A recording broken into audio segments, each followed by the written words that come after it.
जब सुने के होई भोजपुरी गाना बस बजे के चाही गाना।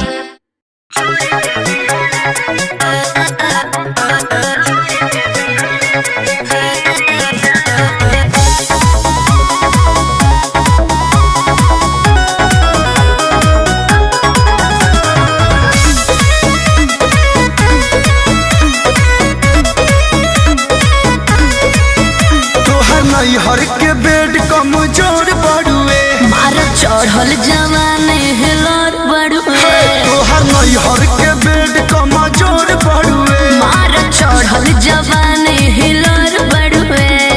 सुन प्यार प्रिया धारा बतानी क्रिया हटो हुन सटो जन भीरिया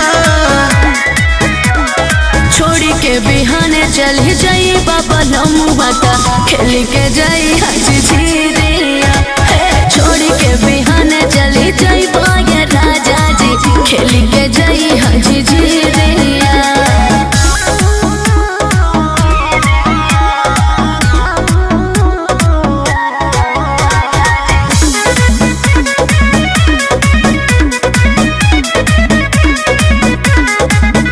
जब यतना रहू उख महजल अच्छा काहे भौजी से नहीं बतैलू काहे नैहर से अपना ये धनिया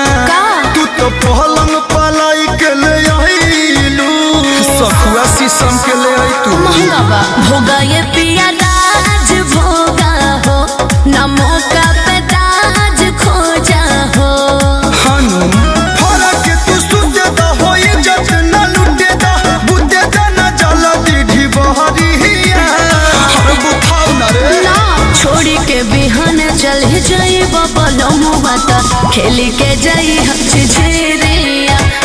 छोड़ी के बिहान चली जाई पाए राजा जी खेल के जाई हम झिझिरिया।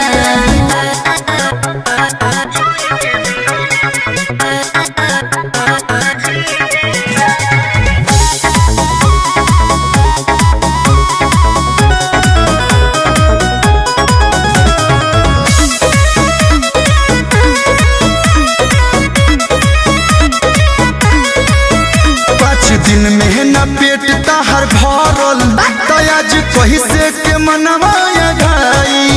ये सुखल को तू कतनो खइबू बाकी चढ़ी न देह पमोटाई जाए पतर को मरद से न मान भारे हो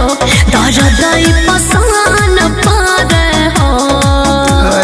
कहे कलू पंकज की धके कमरिया न रोबरो शरीर से शरीरिया और तो कहाँ जाए छोड़ी के बिहान चल जाई बाबा लमुआ ता खेल के जाई हम जेरिया छोड़ी के बिहान चल जाई बाबा रे जाजी खेल के जाई हजी जेरिया। कमाही न तो खइबू का अरे रउआ भोजन से कम बने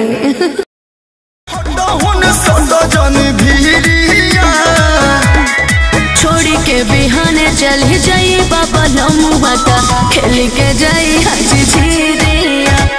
छोड़ी के बिहाने चली जाई बाया राजा जी खेल के